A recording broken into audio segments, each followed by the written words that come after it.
Sí, bueno, la pregunta, por favor.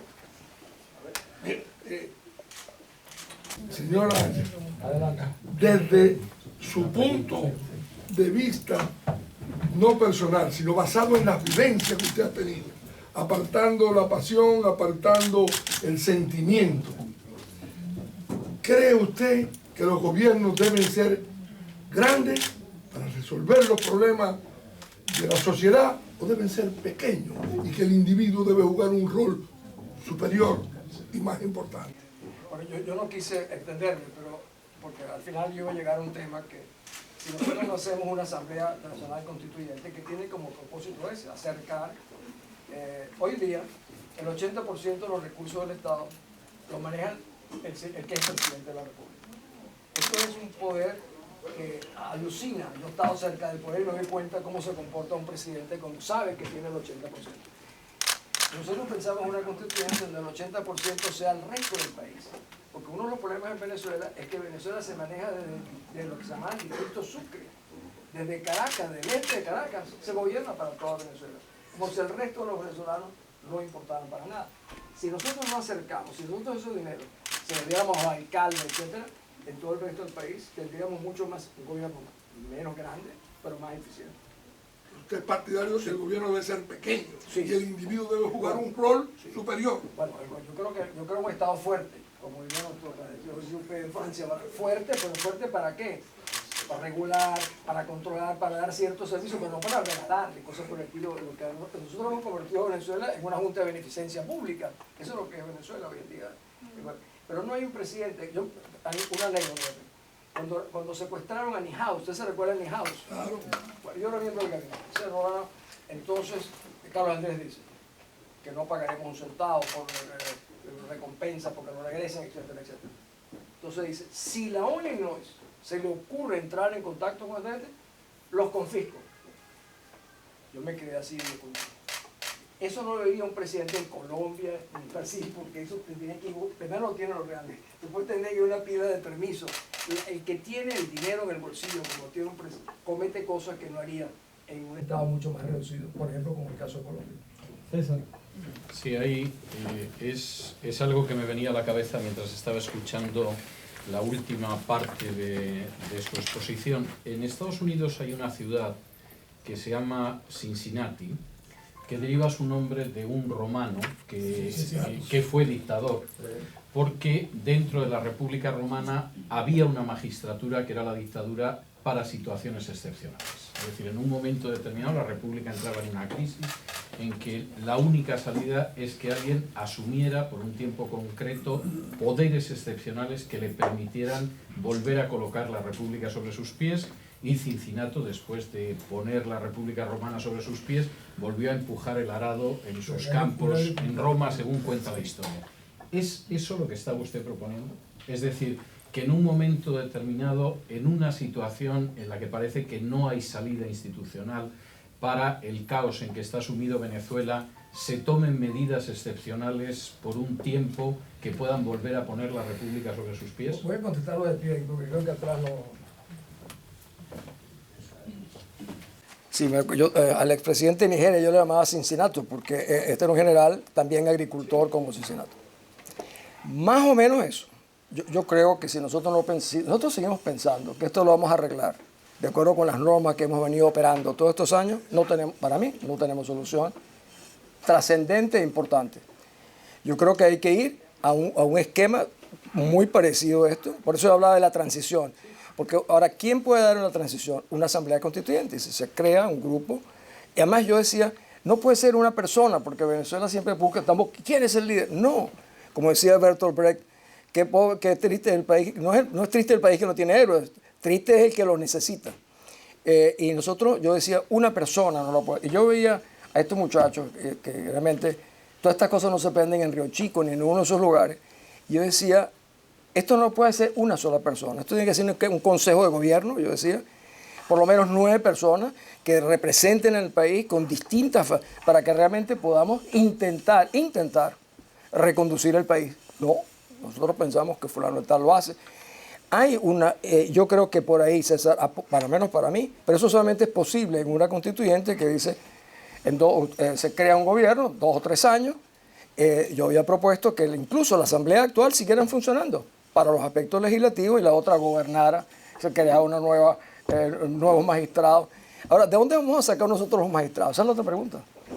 En una corrupción de un país tan grande, yo decía, nosotros vamos a tener que reincorporar, y así lo planteé yo, a todos ellos que han jubilado por un tiempo, jueces, fiscales, habrá que traerlos de nuevo, porque están formando escuelas de derecho esta gente que realmente elementales, como sabe aquí el doctor Ley, que está frente a mí, y que cómo nosotros vamos a recuperar el país. Sí, yo creo, César, que por ahí la fórmula de Cincinato puede ser. Claro, estamos muchos años distantes de eso, pero es que la gente no le gusta soñar, porque le da pena.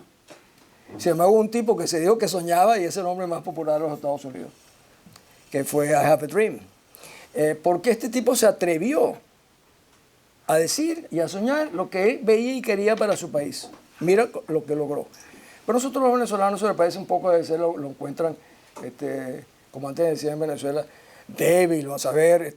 Y yo creo que hay que asomarle a los venezolanos fórmulas distintas, porque las fórmulas que venimos probando no nos están funcionando. Y yo me temo que si nosotros seguimos en una cadena de frustraciones en frustraciones, vamos a agotar la paciencia y la confianza de los venezolanos, y mientras tanto seguiremos perdiendo oportunidades. Yo tengo unas hijas morochas, tienen 19 años. Y yo quisiera que las muchachas de 19 años en mi país tuvieran las cosas que yo veo que hacen, las oportunidades que están en el imperio, que es el imperio de la educación, de la tecnología.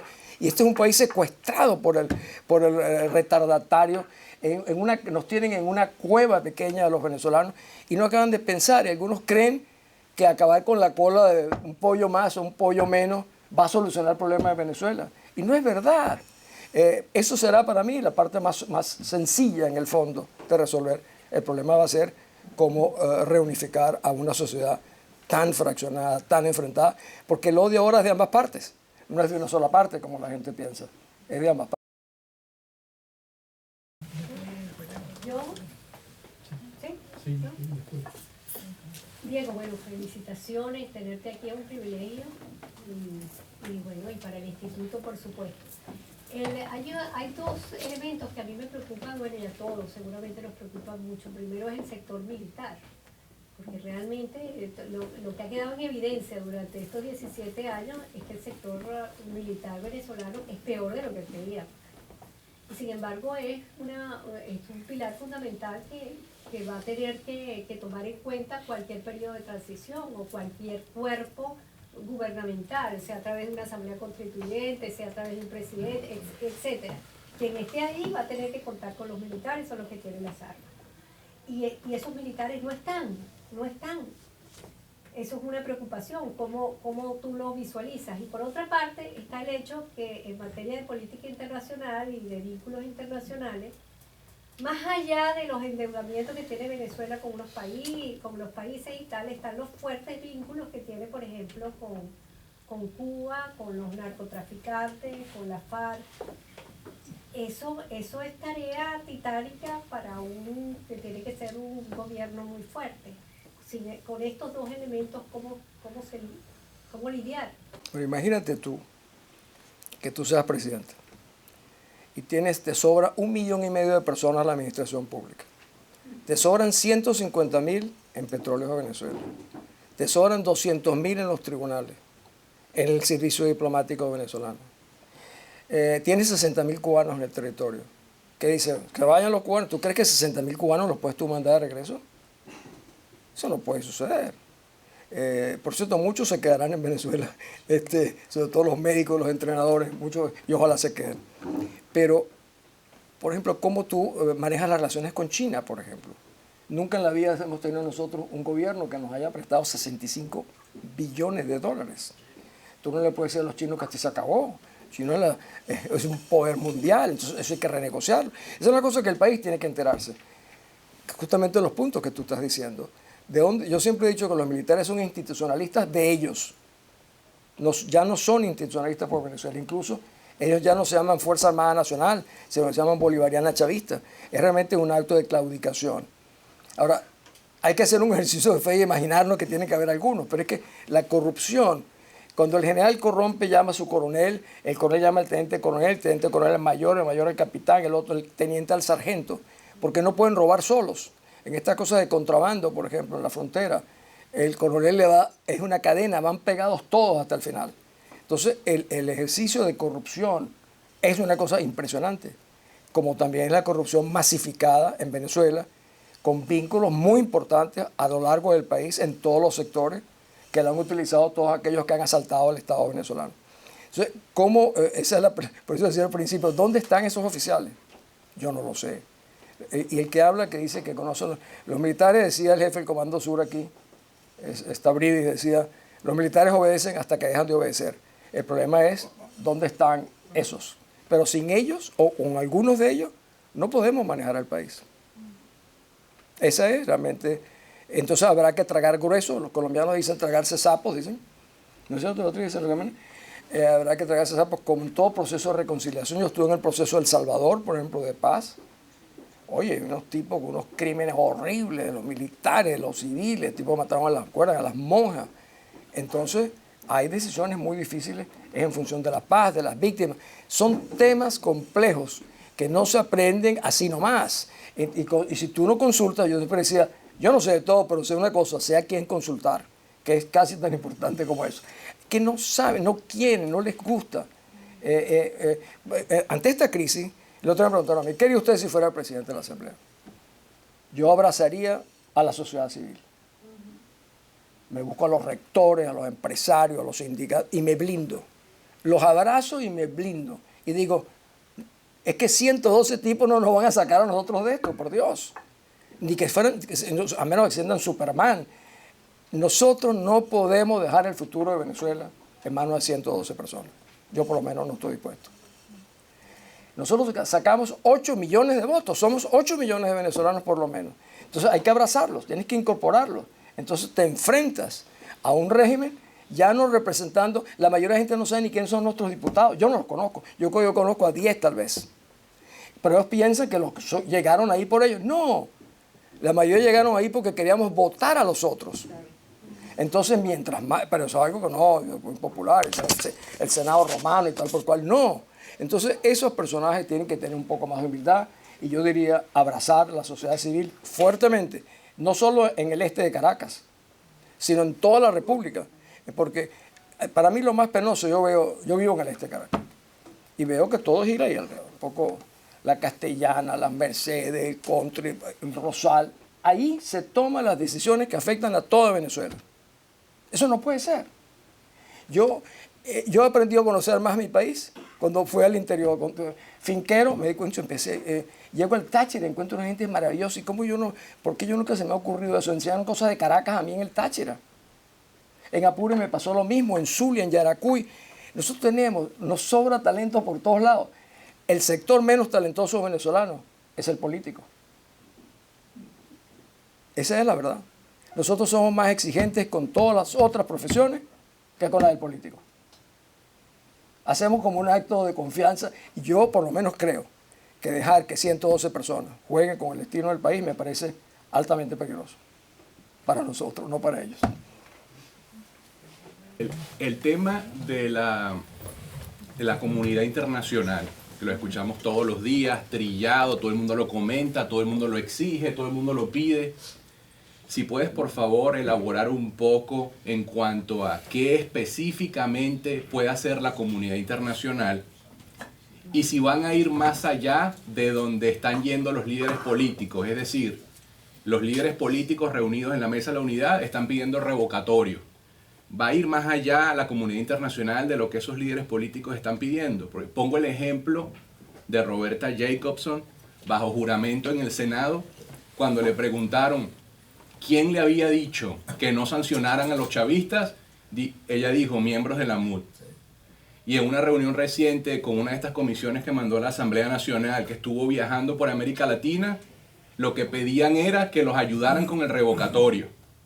Entonces, puede Macri, puede el gobierno nuevo de Brasil, puede el gobierno nuevo de Perú, puede Peña Nieto o Tabaré o el que sea, ir más allá de donde están yendo los políticos de la MUD. Nosotros no podemos ir más allá de lo que nosotros estemos dispuestos a hacer. Yo les decía hace rato, la libertad tiene un costo. algunos no están dispuestos a pagarla, pues entonces no tienen libertad, pues. Eso no es gratuito. Entonces, yo que estoy más ligado a la comunidad internacional que ninguno de ellos, no espero mucho. Ahora, para mí ha sido una sorpresa lo que está ocurriendo, maravilla. Hoy Financial Times dice el piso de vidrio del cristal del piso de Maduro está hundiéndose, el Washington Post es un estado gangsteril, ayer el ABC, o sea, la comunidad internacional ha despertado. ¿Y qué es la comunidad internacional? Nada, una cosa, tú lo sabes. Yo estuve en el Consejo de Seguridad cuando decía que los Alberto y nosotros esperamos a que mataran 200.000 personas en Bosnia, 200.000, que violaran a 20.000 mujeres, que desarraigaran 1 millón de personas en sus casas. Entonces la comunidad internacional actuó. Bien Ruanda, ¿cómo mataron 400.000 personas a machetazos? En el Congo ni los cuentan. Porque esa es la otra cosa. Con las muertes en África se cuentan por millones. Sin embargo, cuando el problema es en Europa, decimos murió fulano tal alemán, fulano tal italiano, fulano tal español, fulano tal americano. No cuentan a los negros del África, la comunidad internacional. ¿Sabes lo que es decir? Murieron entre 500.000 y 1 millón. ¿Cómo es eso? Una cosa, es un juego realmente inhumano, pero esa es la comunidad internacional. Entonces, yo te digo una cosa. Cuando los norteamericanos, el Congreso norteamericano, sancionó a un grupo de malandros, la MUD dijo que eso era inaceptable, que solamente aceptaban acciones multinacionales. Así dije yo. Entonces, ¿qué hacían ustedes dando vueltas por el mundo antes? ¿Qué le decían ustedes a los gobiernos? ¿Que no intervinieran? O sea, esto es lo que nos ha pasado. Entonces, si yo fuera español o italiano, por estos tipos, vamos a esperar primero qué hacen ellos, a ver qué hacemos nosotros. Porque eso me lleva a un punto de reflexión ahí. En Venezuela no hay una oposición. En Venezuela hay muchas posiciones. Se unen para votar, pero no se unen para definir las cuestiones más importantes. Entonces hay un partido que quiere una cosa, el otro. En el fondo, si tú me fueras a preguntar, este era el momento para que todos los partidos se hubieran fundido en uno y decir, bueno, vamos a pasar este chaparrón, todos bajo una, ya no solamente una tarjeta, para tener las mismas autoridades, porque hay que pensar, no, aquí en el acto del revocatorio una de las banderas amarillas, dice, tenés que poner las banderas de Venezuela, si tú quieres que sea un revocatorio nacional, entonces cada quien está jugando su baza, y eso a mí me parece, así no saldremos afuera, creo yo. Yo quería hacerte la pregunta siguiente, Diego. Tiene prioridad, imagínate. Perdón, Por favor. Es que yo creo que esta es la 4ª vez que en Venezuela pasa una catástrofe de esta naturaleza, porque pasó cuando cayó Nueva Segovia, pasó cuando el señor Bóves fue el protagonista, después tuvimos a Zamora como protagonista, y ahora Chávez fue el 4º gran protagonista del apocalipsis. O sea, hemos tenido 4 jinetes del apocalipsis, incluido el de Nueva Segovia, fue el tirano Aguirre, que lo fuimos a importar a Perú, porque no había uno local que fuera tan salvaje para el desastre que estábamos votando. Entonces, eso sí, yo creo que el problema tiene que ver entonces con lo económico, porque es una sociedad volcada sobre la extracción de renta y no sobre la creación de valor. Entonces, eso explica todas esas posturas acomodaticias del supuesto sector privado, de los supuestos políticos, todos terminan siendo una franquicia del déspota de turno. Entonces, ¿cómo se cambia eso para que la sociedad venezolana, en vez de ser extractora de renta, se ponga a crear valor? O sea, ¿cuáles son las medidas que van a orientar esa sociedad hacia la creación de valor para apartarse de esa historia tan siniestra que hemos tenido? Bueno, no lo van a hacer con lo que están pensando y cómo actúan, cómo se manejan, las cosas que dicen. Es todo lo contrario a lo que tú estás diciendo. Por ejemplo, los venezolanos no se dan cuenta que Apple, por ejemplo, es mucho más valiosa que Petróleos de Venezuela. Eso no tendría la menor idea. O que Google vale 2 o 3 veces más que Petróleos de Venezuela. O sea, no han ido entendiendo el valor que tiene el talento, porque no se han dado cuenta que el talento es lo más valioso que hay hoy en día. No se dan cuenta, por ejemplo, que la segunda fuente de ingresos de este país es el entertainment, que es la música, las películas, etc. Y eso es talento. Nosotros pensamos que éramos, te digo, no éramos de la leche y de la miel, como los judíos, porque teníamos petróleo y éramos ricos. Y esto es lo que ha deformado terriblemente a los venezolanos. circulando por ahí un artículo, Diego, Dollar Today, aparentemente tomado del Nacional, una foto de Luis Florido, el presidente de la Comisión de Política Interior del Senado romano, y Almagro, pidiendo la aplicación de la Carta Democrática de Venezuela. ¿No puede decirte un poquito de eso? Si él representa realmente a la oposición, como dice aquí, representa a la MUD, representa al Congreso, el Senado romano, representa al pueblo de Venezuela, ¿y cuáles son las consecuencias de eso? Bueno, depende de quién se lo apliquen. Por ejemplo, cuando Chávez y Brasil se lo aplicaron a Honduras, casi acaban con Honduras, porque era el segundo país más pobre de América Latina. Eran sanciones de todo tipo, sanciones económicas, mucho más allá de lo que había realmente en la Carta Democrática. En Venezuela pueden excluirlo. Yo me imagino que hasta se ponen hasta felices de estar excluidos, porque entonces se acercan aún mucho más a Cuba. Pero no importa, yo creo que la Carta Democrática hay que sancionar a Venezuela, tiene un valor importante. Y yo creo que se están dando condiciones en el mundo, no sé si será un perfect storm, pero sí algo parecido se está dando porque la gente está empezando a comprender y entender que este es un país que está en explosión. Y la explosión nuestra, un país donde muere más gente que un país que está en guerra como Afganistán, no se puede decir que son guerras de baja intensidad, nosotros tenemos guerras de alta intensidad, porque matar a 25.000 personas al año no es cualquier cosa. Entonces las sanciones de la Carta Democrática Interamericana tienen un efecto moral. Pero a mí no me sorprendería que ahora que está sucediendo esto, el régimen diga nos vamos, como hicieron los cubanos, nos vamos antes de que nos voten. Entonces nos hemos enfrentado al imperio, tal por cual. Bueno, ojalá lo hagan. Pero no le van a hacerlo a Honduras. Yo no soy venezolano, soy colombiano. Viví 7 años muy feliz en Venezuela. Y ya que mencionaron al señor Nijao, yo empecé a trabajar con Homo Illinois el día que encontraron a Nijao en la celda. Yo soy muy pesimista. Yo creo que no hay sino que mirar a Cuba. A mí me parece que todos creíamos que Chávez era un payaso y esto, mentira, era un tipo muy centrado. Desde el primer día dijo, voy a convertir esto en Cuba. Y nadie le creía, no, chicos, no es vale, aquí hay muchos reales, aquí no somos comunistas. No somos cubanos, decíamos. Señor Montaner, ¿quién mejor que él conoce la experiencia de Cuba? Ahí está Fidel. Vea, les apuesto que el día que se muera, Bergoglio va al entierro y le va a celebrar. Esa es la comunidad internacional. Idiotas útiles. Lamentablemente, con todo respeto, y ojalá no me cueste un problema, pero yo creo que nosotros tenemos el idiota útil más grande ahora en Colombia. Tienen una farsa montada en La Habana, ¿cierto? Con narcotraficantes, terroristas para montar la lavandería más grande. Allá lo que están montando es una lavandería para invertir en la industria. Ya el señor Obama aquí les dijo que les va a abrir las puertas, están todos atrás viendo a ver cómo van a hacer el negocio, ¿sabes? Y ahí van a legitimizar, ahorita nos sueltan a Simón Trinidad, acuérdense de mí. Entonces, oye, llevan cuántos años con Fidel. ¿Tú crees que Fidel debe estar diciéndole a Maduro, chico, no te preocupes, vale?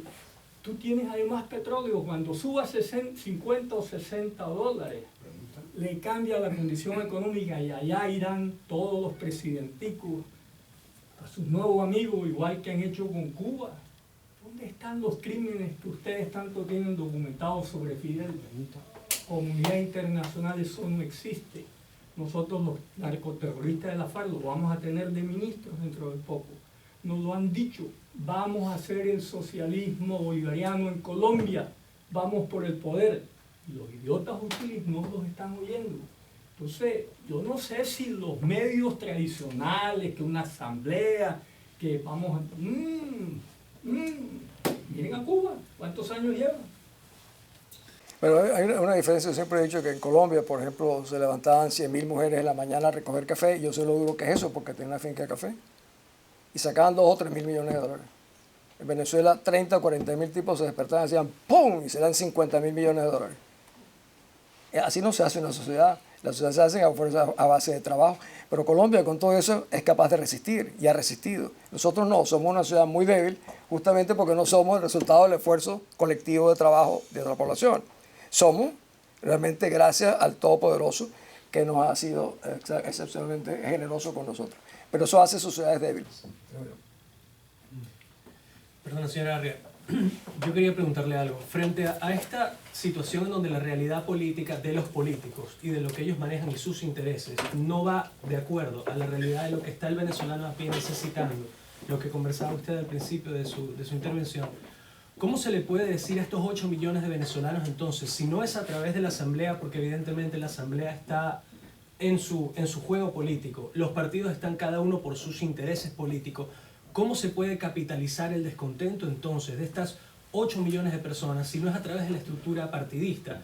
Que es también lo que ocurre mucho en el venezolano, que no ve otra salida si no es a través del partido o el golpe militar. Porque el que no piensa de pronto, bueno, yo voy con la idea, voy a esperar qué dice el líder político, o vamos a esperar a que los militares tumben este gobierno. ¿Cómo se hace entonces para decirle a esas 8 millones de personas que están en su casa sufriendo y luchando, mira, la otra vía es esta, la otra manera es esta?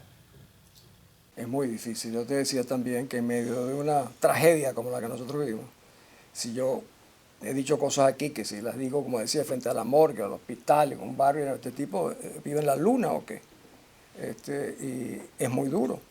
Pero es que cuando tú hablas de los partidos, por eso yo decía, si tú no abrazas, ¿cómo la movilizas? Bueno, tú agarras los rectores, las academias, los periodistas, buscas aliados, pero ellos no quieren compartir el sentido de influencia de poder tan circunstancial que tienen y además tan pequeño, porque no les sirve de nada. Y si no les sirve de nada a ellos, menos nos sirve a nosotros. El compartir, que es una cuestión elemental en la formación de todo ser humano y deberá ser en la sociedad, no está presente en Venezuela. Estos 212 no lo podrán, son 109 ahora, no lo podrán hacer. Y mientras más rápidamente se den cuenta, más útiles serán.